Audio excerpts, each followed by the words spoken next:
the sun god. He walked through the throne room and stopped in the doorway.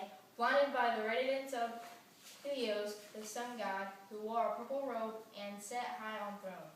Come in, my boy. Phaeton stepped and bowed his head to shield his eyes from the sun's brightness, then kneeled before the throne.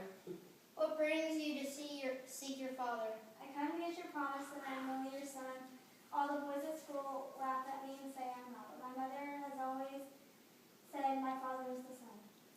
Clymene is right, and if Clymene had a child by me and it was you, I prove I am your father. I'll give you anything you ask. I swear it by the Styx, the river of oaths. Father, I only have one wish. I want to do what you do early every morning. I want to drive your chariot alone across the sky and turn night into day. Oh no, I cannot allow you to do that. But you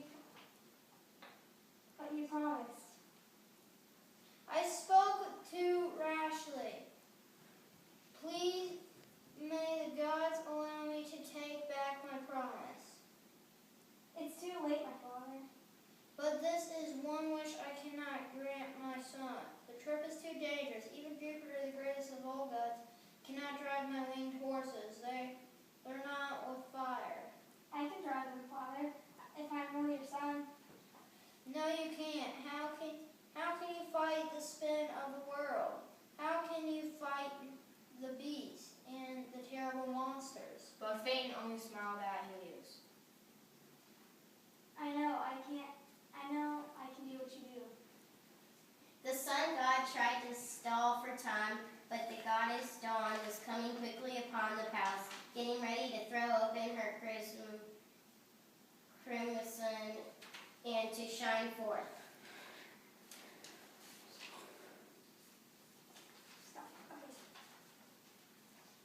Go.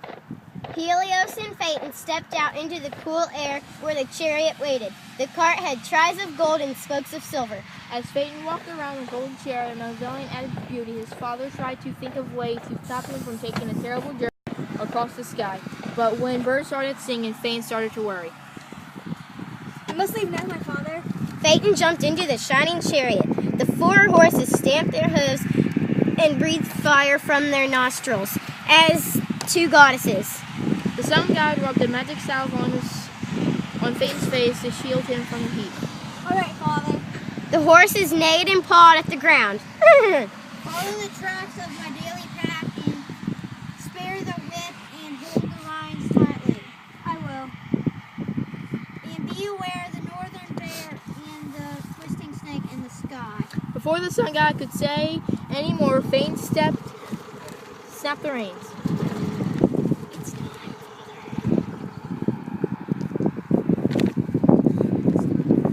It's time, Father. The day's calling, night is gone.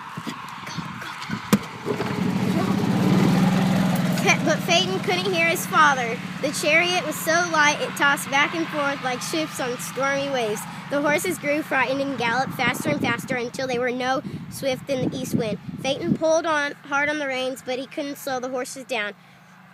He looked around wildly, but he couldn't see the wheels' tracks. Phaeton's hair fell as it was on fire, leaving behind a trail of fire and sparks. He looked like a falling star, far from home, half a world away. His mother, he fell into a river. The river god held Phaeton's poor, smothering body and bathed his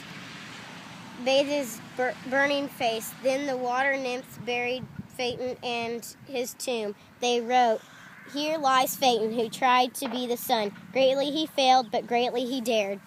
Stop!